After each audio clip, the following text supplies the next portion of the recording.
Hello, Sharon. Welcome to Estonia. Thank you. I heard that you were here for the first time. So, how do you like Tallinn?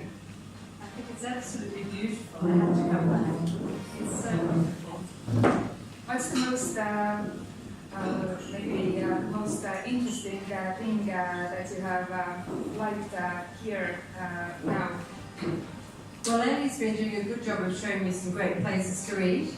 So we've been to some lovely restaurants.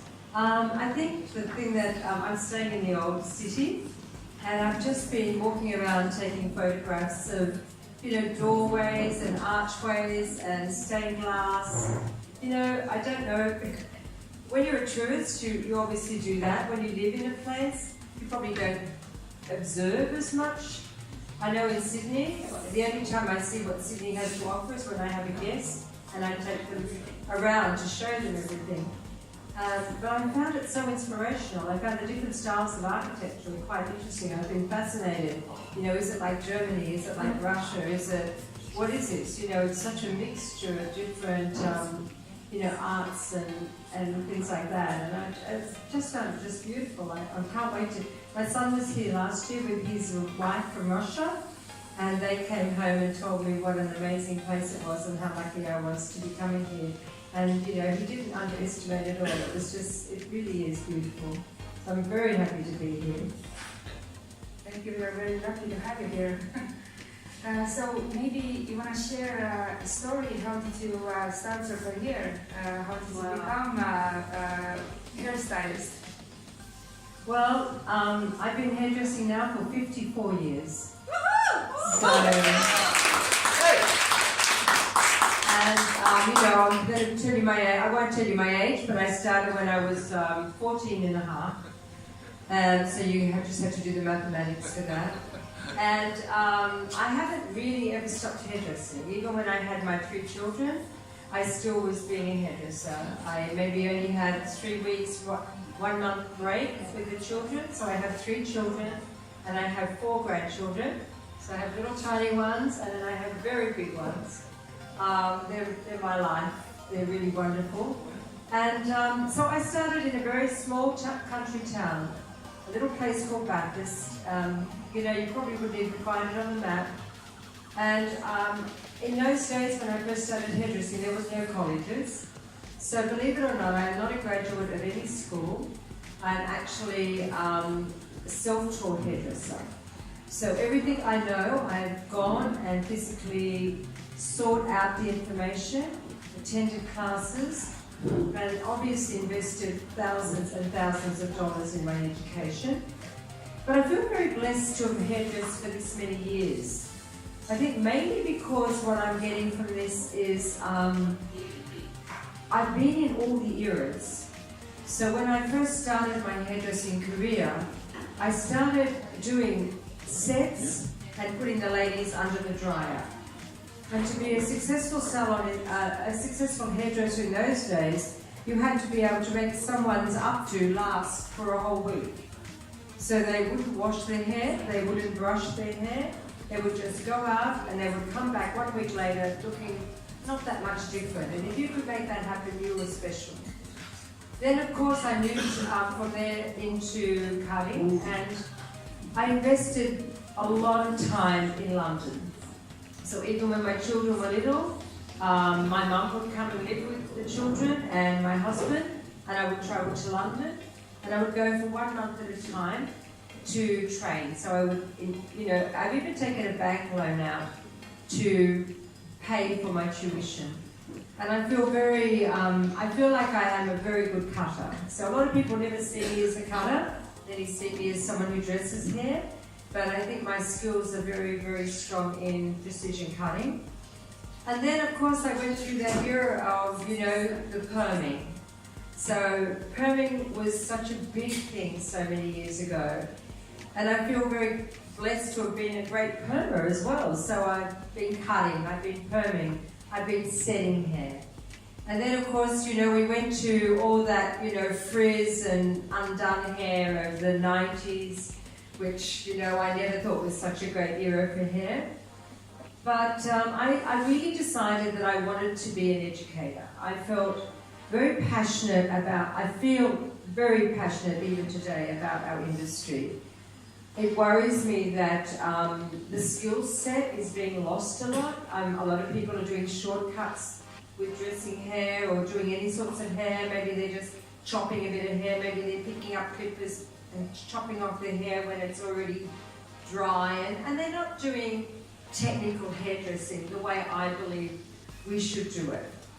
And I felt that for dressing hair, it was really my forte and my passion. So I thought, okay, if I'm going to educate, I need to find my niche. I need to find my passion. And so I started to, obviously, I have a background in classical styling. So believe it or not, like Georgie Knott is in Russia. In my early years, in the 90s, that was me in Australia. So I was doing all classical work, competition work, and I was coaching Australia. So I coached Australia for the World Cup, when it was held in Japan, and we came away winning the Oceanic region of the world for both the senior and the junior, and I was coaching both categories. And I did that for about 10 years, and I really loved it. But when I finished in Japan, I really felt that I had achieved my goals. And I'm very much a goal setter. I think it's very important to set your goals and be true to yourself and complete the goals. So if I set a goal for myself, I'm going to make sure I follow it through. I'm not going to tell everyone. I just write my goals, and that's what I have to do, and I will beat myself till I get it done. So I decided, that was when I was nearly 50, and it was a bit of a turning point for me in my career, because I felt that all hairdressers were very young, and there wasn't really an option for older hairdressers. Older hairdressers in Australia were never deemed masters, they were just what we call has-beens. Do you use this here? A has-been. Someone who's been and done it and really are no good anymore. So I was going to sell my business, and I decided I had so much about my business, and then I went off to explore what else I would do at 50, and I thought for about 3-4 months, and then I decided, you know what, I really love hair. And I remember doing an Anthony Robbins course many years ago. Are you familiar with Anthony Robbins? He's a motivator. And Anthony Robbins says you have to find the passion. And there is no doubt about it. You know, when I decided that, hairdressing was my passion, then I should stay with that. But the one thing I told myself at 50, that if you're going to be a hairdresser from 50 years and on, you need to be really, really good. So then I really pushed myself even harder. I started to compete in the competitions, so the photographic competitions. And I must say my body of work is massive. When I look at all the work that's been photographed and in magazines and that I've done for competitions, you know, sometimes I sit back and I'm like shocked that I've done, I remember I'm doing it, but I don't remember or could not believe I've done so much.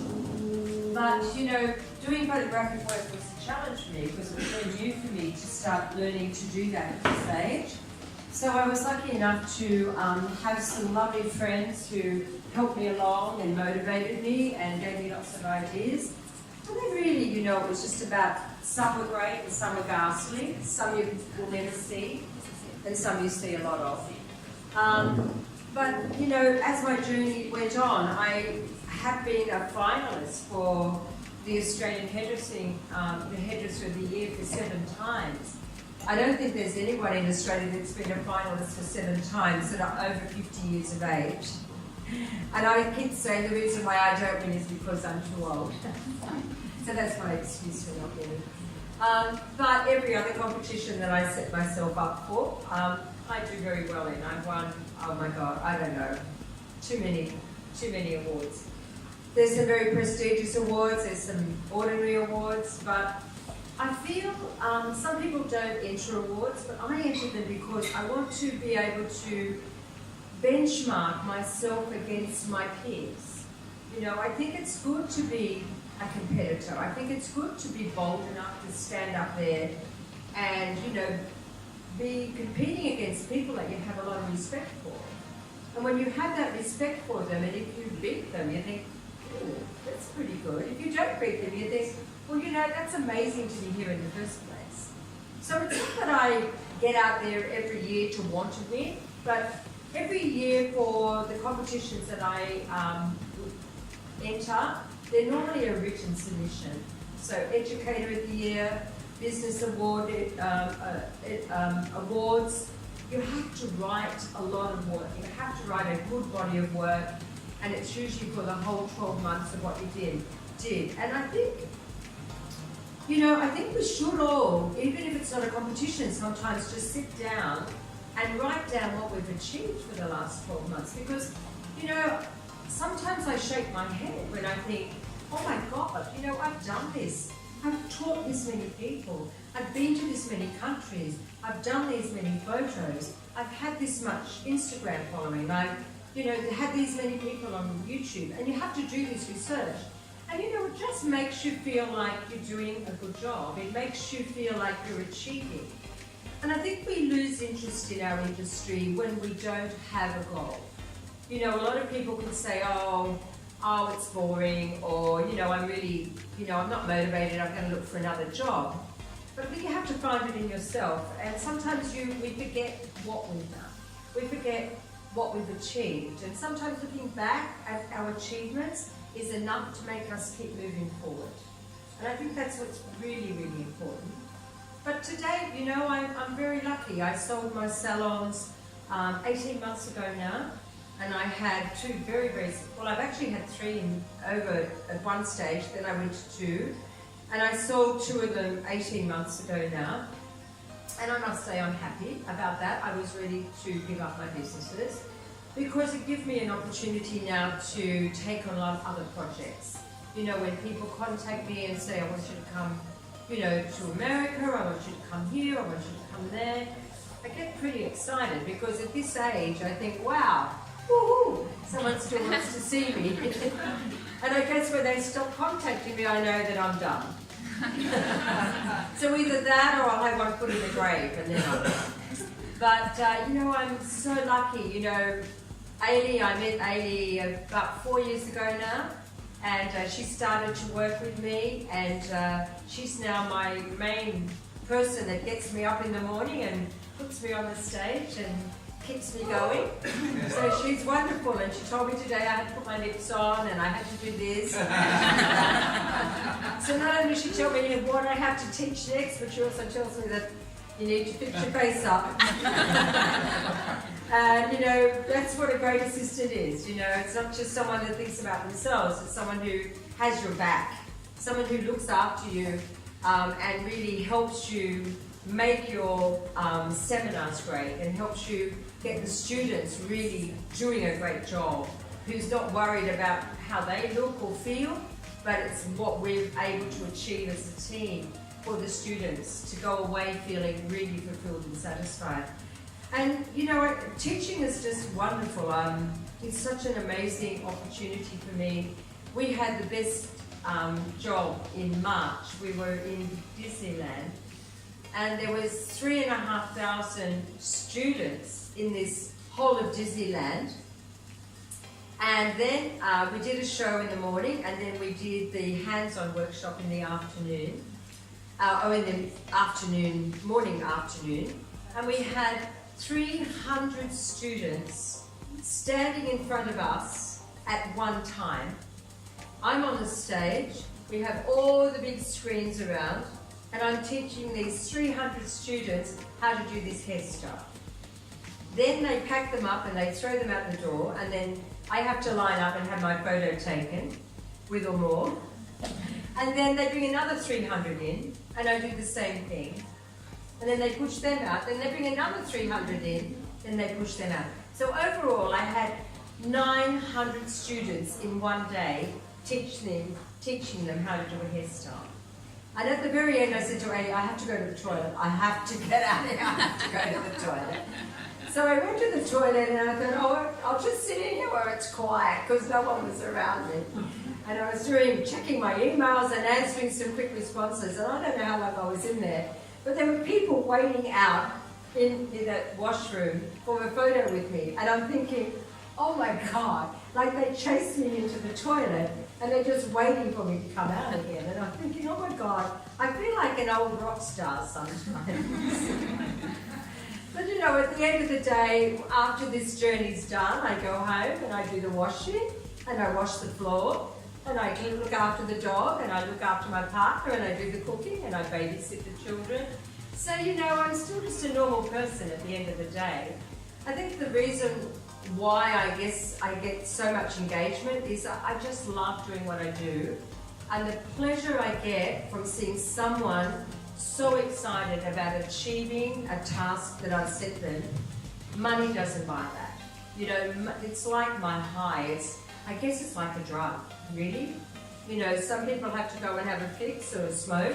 For me, all I need is to see someone achieve something that they're so excited that they've done it. It just gives me all the energy and all the love that I need. So, you know, it's an amazing job. And I can't thank Ali enough to have me here in Australia, this beautiful city. So it's really wonderful. Wow, that's awesome. But if you wouldn't be a hairstylist, what would you do instead? Well, that's a lot of people ask me this question, and I've actually studied floristry. So in the middle of my hairdressing, I've actually gone to college and I've studied flowers and floristry, and I was the first place in making funeral wreaths. So I don't know if that's a great feat or not, but I say to all my family, if you die before me, I will make your casket cover, because I can do a very good job at casket covers. And I think that's dreadful. But I do love floristry. I think it's really wonderful. I really enjoy to do that. So I maybe would be a florist. I just have to get used to getting up at 4 o'clock in the morning to go to the markets to buy the flowers. So, whole creativity thing. Yeah. What would be maybe the 3 most main things that you suggest for hairdressers who want to be as successful as you? Well, you know, I think the biggest thing is, number one, is just never stop learning. No matter how much you think you know, you can always find something to learn. You know, particularly for me, after all these years, I could say really that I do know pretty much everything. But I can honestly say there's never a time that I would go to Salon International that I wouldn't come away taking lots of photos and lots of notes. And I think the people that I most admire are the younger generation, because they have an eye for things that is very different to my eye. And I love to be surrounded by people like that. Even if I'm doing my photo shoots, I always bring my young staff that used to work for me, all under 30, and then I say to them, what do you think? And they say, no. Okay, fine, we throw that out. What about this one? Yes, I like that. So I love to get the young people's endorsements, so don't be afraid to have feedback. So first off, never stop learning. Definitely accept feedback, not as a criticism, but for something to grow with. And I think, you know, 3 other things are definitely goal setting. It's something I've learned with Anthony Robbins, and it's something that I do always on the 1st of January every year. And I always put losing weight at the top, but that never happens. So I want to be a millionaire and I want to lose weight. Yeah, let's face it, that's never going to be. So then the next ones are always going to be career goals. So, you know, maybe it might be next year to do maybe a boot camp, maybe in Europe somewhere or something like this.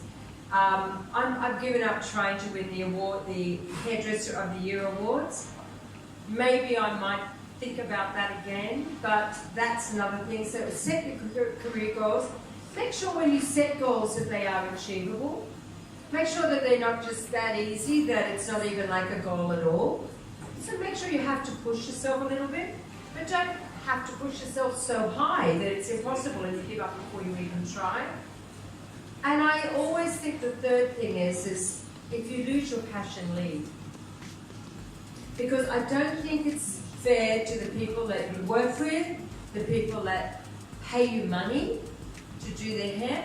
If you don't love that job and you don't like doing that, then you shouldn't do it, because it's just unfair to the people that expect more of you.